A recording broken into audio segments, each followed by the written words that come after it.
clothing. Legally, when you go outside, you gotta wear it. And I don't like it. But you know what? At least with our sponsor, MeUndies, you can feel a bit more comfortable wearing what you're wearing. With MeUndies, you've got comfortable, breathable fabrics that are responsibly sourced and supportive where you need it. Physically, not emotionally. They don't do that yet. Unless dinosaurs in love make you happy. It does make me happy. So you know what?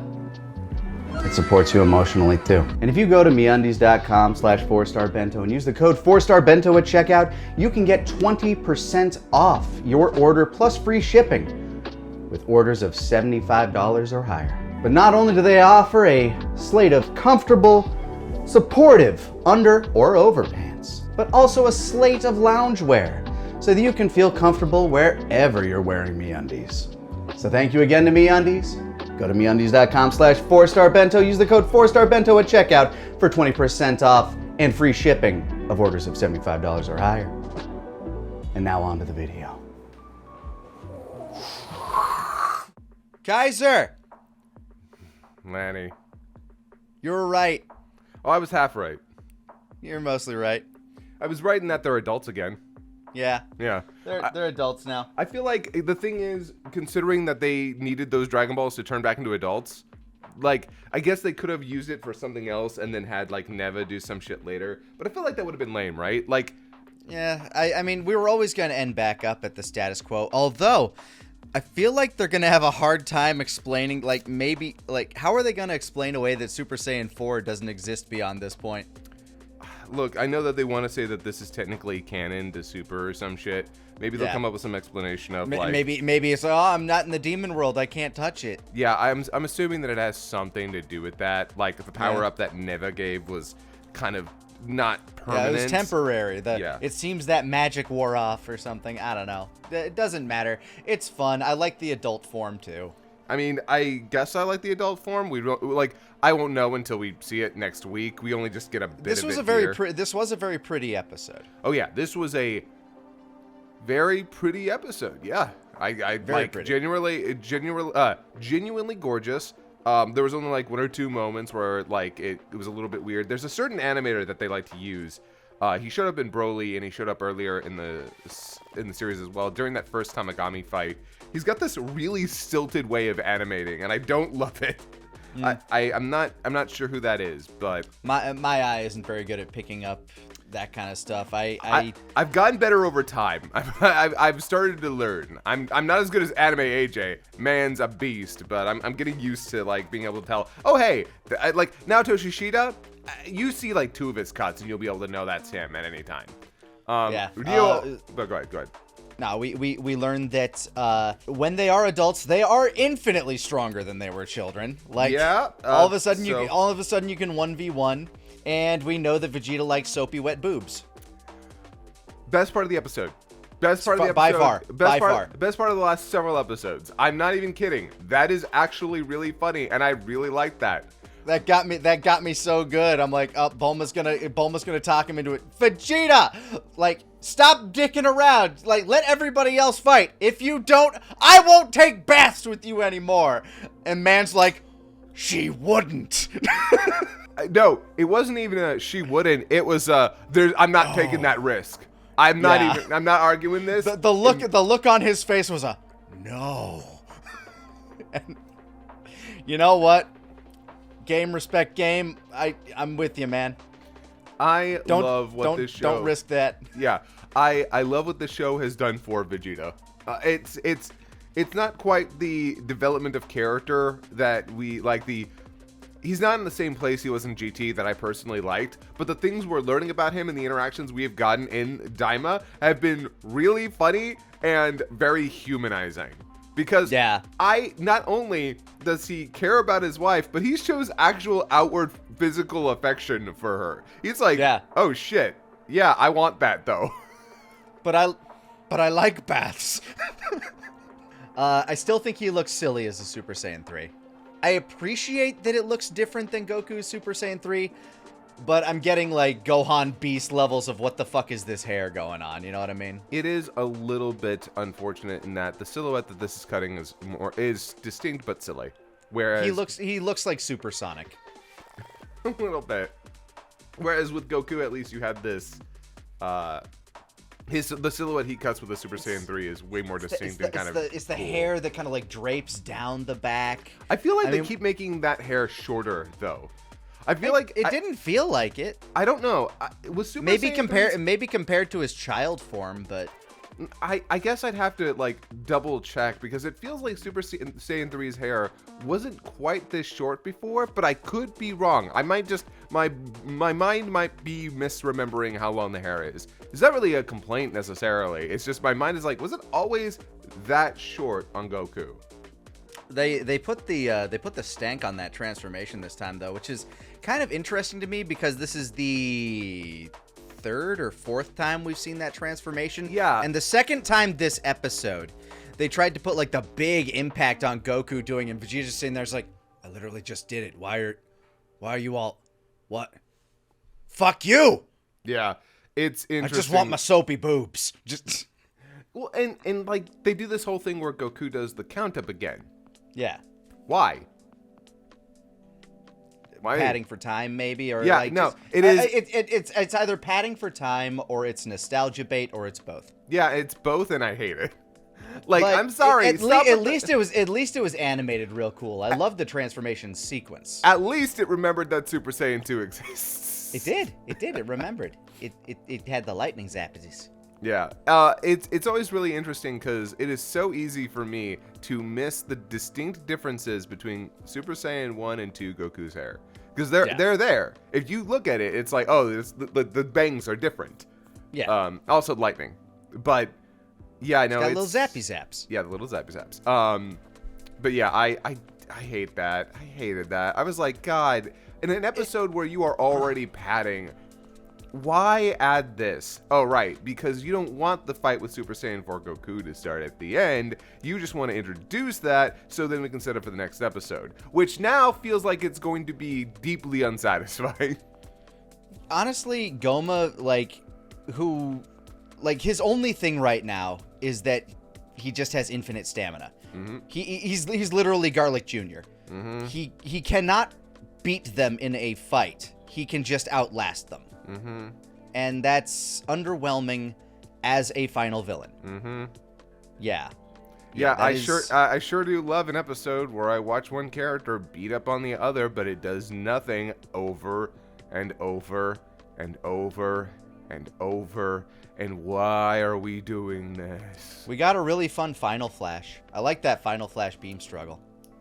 See, if we had a little bit of fighting that had gone almost directly into that Final Flash, and then that had been it. Like, the Final Flash didn't do anything, and he's still okay. And then, like, Bulma has to go out there and be like, dude, stop. Let somebody else go in. This isn't working. I would have been way more okay with it. But the fact is, we get almost an entire episode of that shit, sprinkled in with some other stuff with Ariansu and Glorio, which, by the way, fuck you, show. At the very last minute, dude, don't you remember how I saved you from the first demon world? Hey, show. This would have been really nice to know earlier. Don't drop it on us in the last minute. That sucks. Stop. Also, it's like almost immediately dismissed by this character that's like, look, she's got a heart deep down, apparently. Like, I forgive you. I want to make this place worse. Everything I've done is for the worstment of this world, but I forgive you. Get the fuck out of my face. Yeah, like, what is Ariansu's character?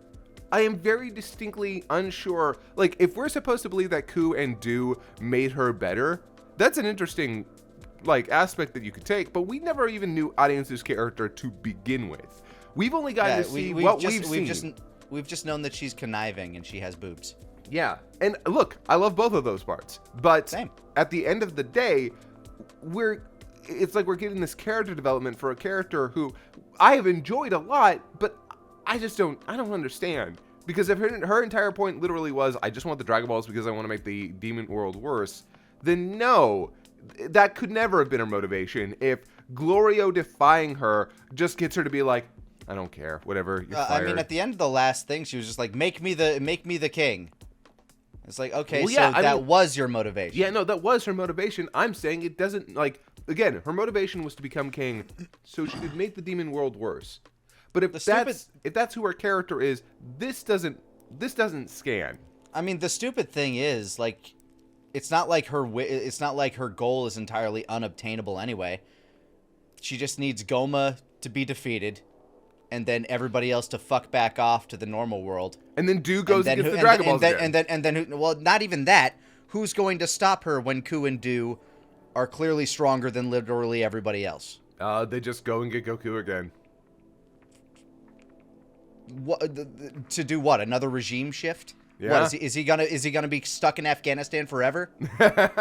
Well, no, but I am saying, like, yeah, no. At this point, Arinsu is kind of defeated because, well, I mean, not yet, because once Goma is beaten, that's basically okay. Yeah, there's nothing I can do to stop these guys, so screw it. And it is, I don't know. It's not that I necessarily dislike this scene with Arinsu and Glorio on its own. Like, I do, like, there is sort of this poignancy to her just like, fuck it, I don't care anymore. God damn it. But it would have been so much more interesting to me if we had gotten anything about Glorio and Arinsu before this. At all. If I were rewriting this show, I would have had like half an episode dedicated to them just to show what the fuck their dynamic actually is. Because it isn't until this point that we get an idea of why he ever worked for her, and it's one line of dialogue. Yeah, you say, yeah, saved you from the third demon world. It's like, okay, yeah. How? Why? What? Yeah, like, wait, so are you saying that she, like, adopted him when he was a kid? Because that's a cute angle. I don't mind that. Like, if that's what happened, cool, okay. Yeah. That would explain things, but she saw a young boy with potential. It's like, he could be useful, kind of thing. But we don't really get that. I mean, you don't always need that. Sometimes things can be implied, and then you just let the fans have their way with it. And there is some novelty to that. I'll admit it. But as a narrative that you're absorbing, admittedly, I don't need to know it all. It's like, fine, I get it. We're just trying to tell this story. But it is a little unsatisfying. Yeah, I mean, you don't need to know it all, but I need to know enough to be invested. Yeah. You want me to care, right? Otherwise, you wouldn't have framed the moment like that. Although we did get another moment of Ku being a good boy. Yes, again. Like he ran another errand, and then he read a book real quick. Yeah, again, Ku and Do. If I were to rewrite this show, Ku and Do would absolutely remain mostly the same. Be more of a focus for sure. Yeah. Remain mostly the same, but I think I would have actually... I'm working on something, actually. I'm working on something, and you might... I'll tell you about it after this, but I'm working on something. Either way, Piccolo finally has an agenda. He gets to slap Goma in the back of the head 3 times. You excited for Piccolo to do something, Kaiser? You know, I know that it would have just been ripping off Superhero, but like, that's what we're having Piccolo do instead of using the thing that literally pierces things. We're having him in the back of the head. We're having him smack Goma on the back of the head 3 times. Are you fucking It's how you get the eyeball out. I don't. Now I'm just imagining like Dabura's dad. It's like, okay, gotta get it out. Come on. Thank you. It's like I'm fucking getting ketchup out of a bottle. Smack me harder. Now, the other question of that is, why would he ever take it out to begin with? Like, does it there has to be another side to this where does it cause damage if it stays in too long? Because like that could be the other side of it, but I don't think we're ever gonna like what's the side effect of it staying in too long? Yeah, I can't remember shit. I'd have to go back and double check exactly why the eye was ever taken out in the first place. I thought it was when he died. But they said in this episode he took it in and out as like he put it in and took it out at will. I don't know. That was the entire like premise of go get that book. So clearly he didn't use it all the time, which means there would be a reason not to have it in at all times. I mean, I was thinking that, like, Goma would go mad or something like that. Like, I was expecting Goma to, like, succumb to the eye. Like, oh, no. Really Hulk out? Well, because, like, they established that the eye keeps healing him. And there was this part of me that's like, wait, if it's healing him over and over, then it's like circulating through his body, right? It is imbuing his body with its energy. Is there anything about that might be dangerous? That might be a negative for him specifically?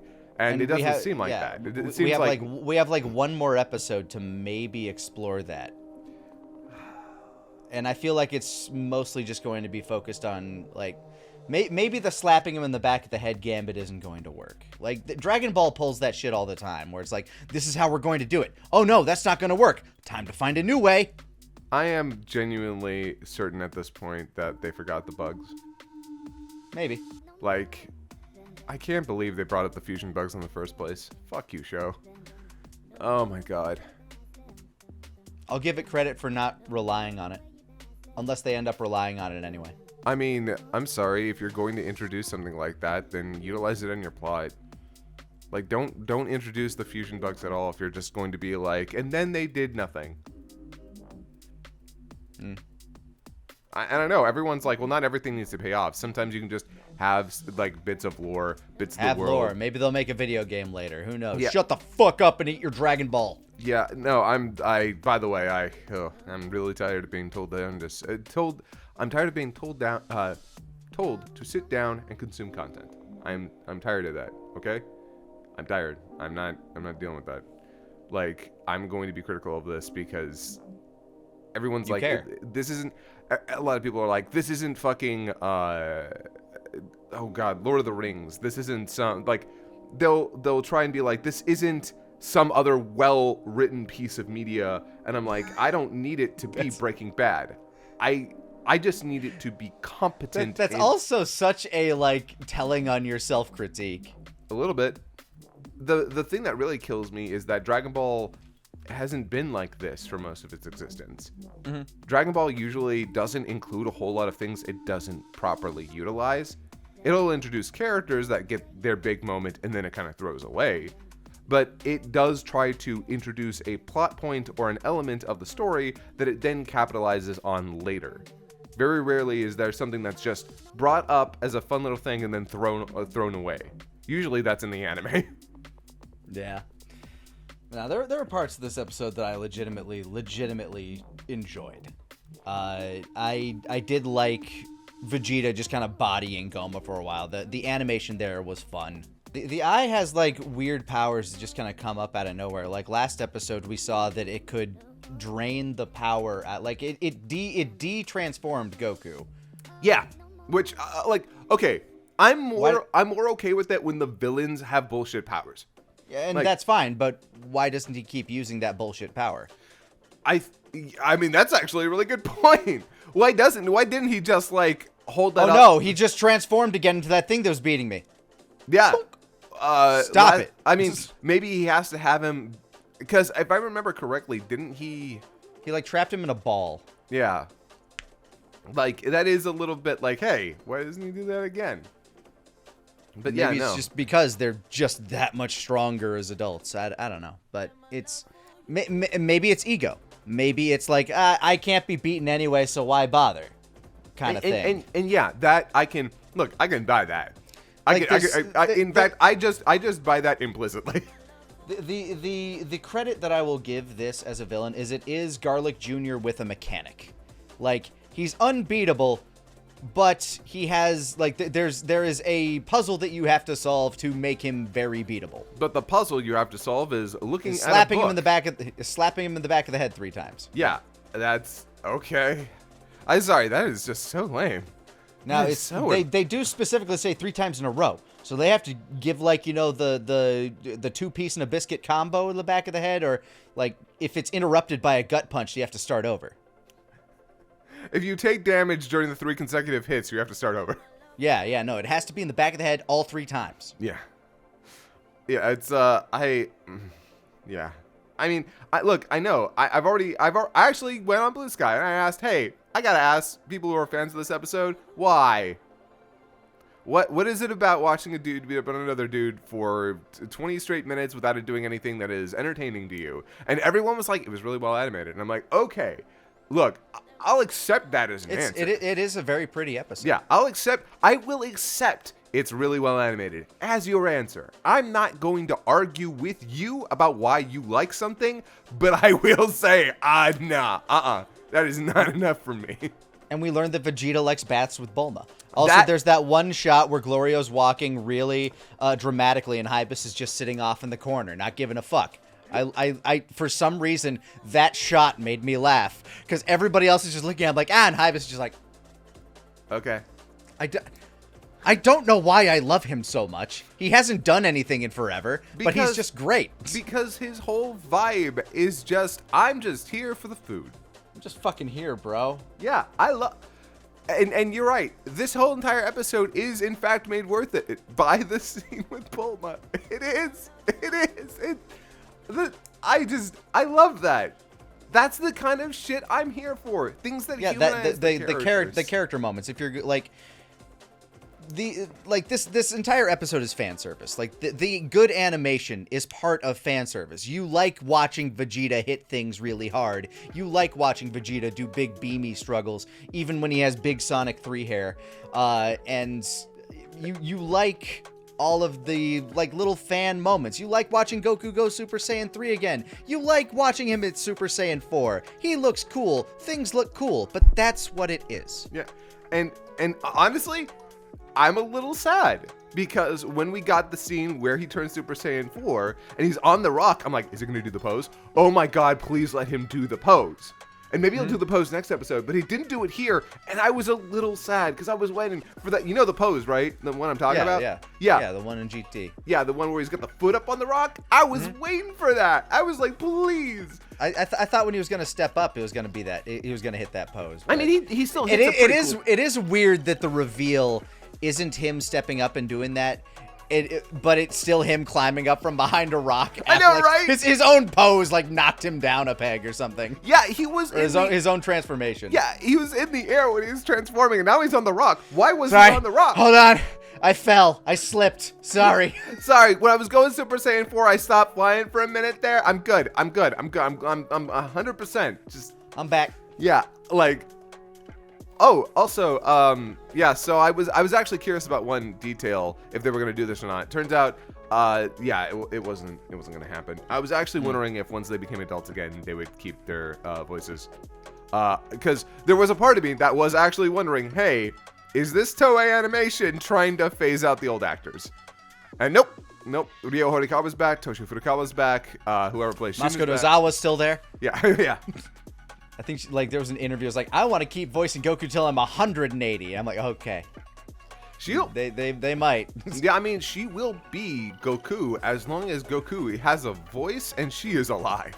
That's never going to change. As long as she is able to get into a booth and record, she will keep doing it, and afterwards she'll still do it somehow. Yeah, I mean, I just gotta get that EVP thing.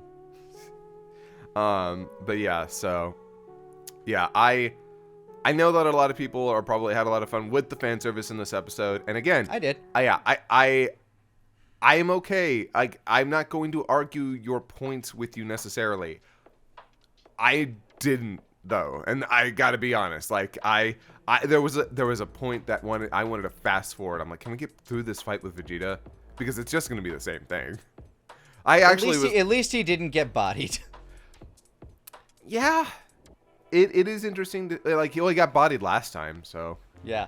I appreciate the way the Vegeta part ended. That's yes, the ending of it is stupendous. I loved everybody's reaction to it too. Oh, I love Goku doesn't fully understand what just happened, but the look on Piccolo's face is so phenomenal. This asexual king is just God damn it, man. Also, the immediate he becomes an adult, he just goes back to aura farming, just posing in every scene. I know, right? It is so interesting to me how different adult Piccolo looks to kid Piccolo. Also, how much the art style changed, by the way. Whoa, boy. It's a lot veinier. It's a lot veinier now. They're still using Nakatsuru's character sheets, but everyone looks closer to I don't know, like end of Z anime now instead of how they looked before. And it's interesting. Like the vibes are very different now that everyone is back to being an adult. We've got the 3-tone shading back, and I don't love it because it makes the characters look shiny. I didn't like it in Super, and I don't love it here. Animation's better though, so it's not so much of a problem. Yeah. I mean, we got one episode left. And the show has kind of slipped from B+ to kind of C+ tier to me. It is pretty firmly in a C+ tier for me, if I had to be honest. Like is just it still has a chance to go back up if they can like stick a landing from here. But I mean, at this point, I can't imagine what cool thing they could possibly do now. Like, they had opportunities to utilize Ku and Do more. They had opportunities to use the fusion bugs. They had all these opportunities to do something neat and unique.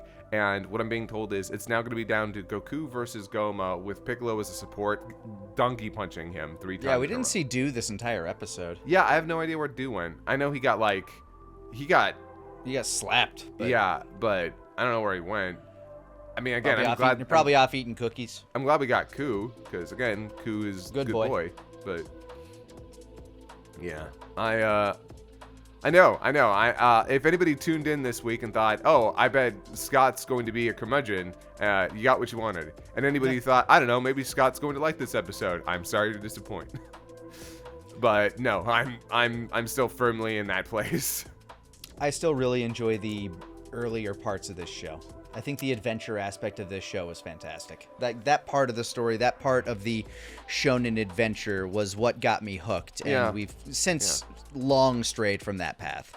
Yeah, I mean, and it's not like I was opposed to getting the more of the fighting stuff later, but even Dragon Ball has shown that you can still have the fighting stuff happening and have development stuff as well. The thing is, like, the part of the fighting stuff that had me interested was when they were like, Ku and Do have been horribly mismanaged in that regard. Yeah, a little bit. Like, I wanted more of, that dynamic. The Boo, and, like, we never got the tag match of Goku and Vegeta versus Ku and Do. Like, it seems like they were setting up for that. So, okay, I think that there are so many ways that you could have utilized all the stuff in the show earlier, more effectively, and had a lot of the moments that we liked in this still happen. I feel like so many of the things that we had happen here could have still happened in a show where we'd had more character writing, less filler, quicker pacing. Like, there's so many things it could have done. But yeah, that's why I understand your frustrations. I share a number of them. I'm not as invested. Yeah. Yeah. I also agree that, like, the story kind of, like, fumbled in a number of ways. And at this moment, I am just kind of waiting for it to end. And I wish I wasn't in that position. I wish I could be people out there that, like, look at this and are like, mwah, beautiful. I've seen people on social media saying stuff. People I respect on social media saying, cinema. And I'm just like... Yeah. Oh, yeah. I saw that, too. And I'm like, bro... No, you're just like I'm wondering, do you feel that, or are you saying that because people want you to say that? I'm not gonna go that far. I would never go as far as to imply that most people that I respect would do something like that.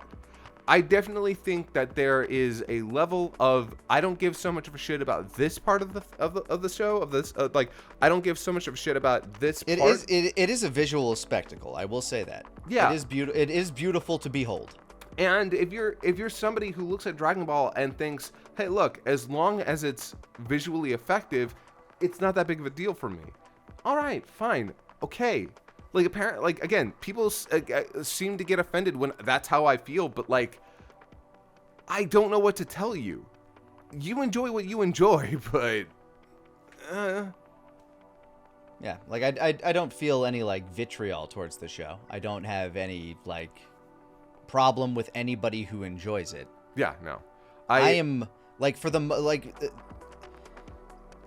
The worst I feel is indifferent. I only get annoyed when people give me shit. Like, I'm not out. Like, don't give me shit about feeling the way I do. Okay, I swear to God. Like, you can Yeah. you can say it like, hey, I think you're wrong about this point. Fine, totally cool. Like, if you want to argue with me, if you want to argue details with me, please do. I'm all about that. I'm all about having conversations in that regard. Because if you think, oh, I think you missed this, or oh, I think it can be argued this.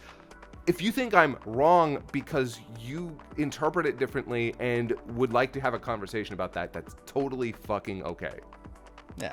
And if you want to call me a fucking asshole, that's fine. Insult me all you want in the comments. Yeah, no, like, yeah.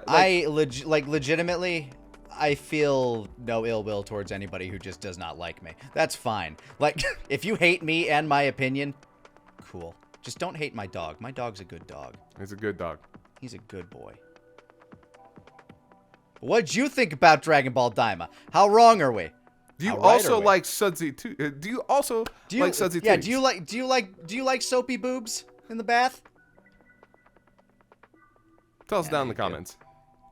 It's a universal like. I mean, like, look, I'm not Like, it's- comment, and subscribe for subscribe, soapy boobs. See you next week for the finale.